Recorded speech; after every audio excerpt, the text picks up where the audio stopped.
Jérém Stargate, où en sommes-nous? Jérém Star ne s'attendait pas à faire l'objet d'une telle polémique en diffusant les photos exclusives des anges 10 d'un blogueur concurrent sans le citer.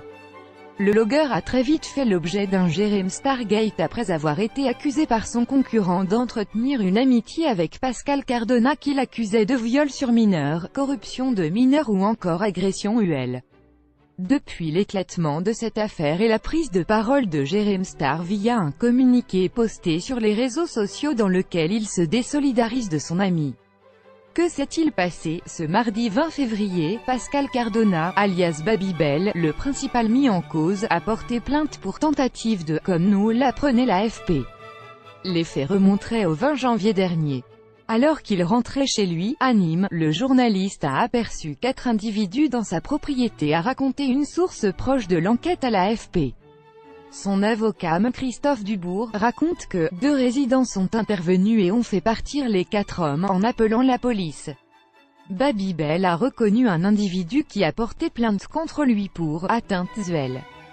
Quelques jours avant, Pascal Cardona affirmait par ailleurs dans Quotidien avoir tenté de se suicider 3 fois à cause de cette affaire.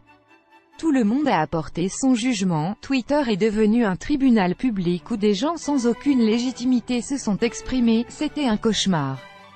J'ai voulu me suicider 3 fois. Non pas que j'avais quelque chose à me reprocher, mais c'est tellement injuste, c'est tellement dur à vivre, regrettait-il tandis que la justice suit son cours. D'après nos informations, Babybel a été blanchi par la justice début mars. Le procureur a abandonné les poursuites après les retraits de plainte de Jason et Anouar. Pascal Cardona a déposé plainte quant à lui pour dénonciation calomnieuse contre Jean-Claude Elfassi, Jason et Anouar. Ce dossier a fait l'objet de l'ouverture d'une enquête préliminaire. L'avocat de Pascal Cardona nous a expliqué que 5 personnes dont son client ont été auditionnées par la brigade de Montpellier. 4 plaintes ont été enregistrées. Une plainte, du 22 janvier, en cours contre Anouar pour atteinte à la vie privée et violation de domicile.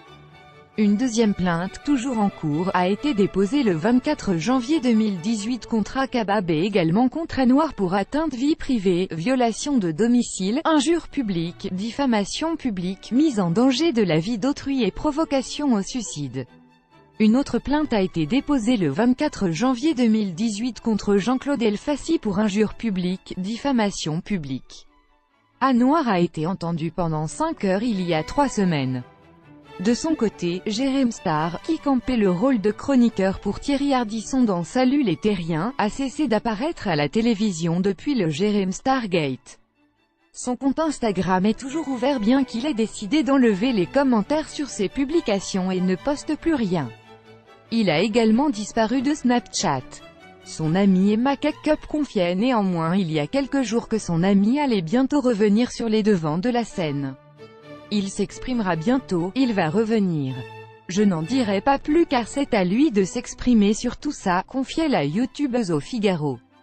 Il attend le moment propice et opportun, a réagi son avocate contactée par nos soins qui a accepté par ailleurs de nous donner des précisions sur cette affaire. Juridiquement, rien n'a avancé, aucune convocation n'a été reçue, Jérém Star n'a fait l'objet d'aucune audition, poursuite ou mise en cause. Il n'a ni été entendu ni auditionné, nous explique Aude Vérénal.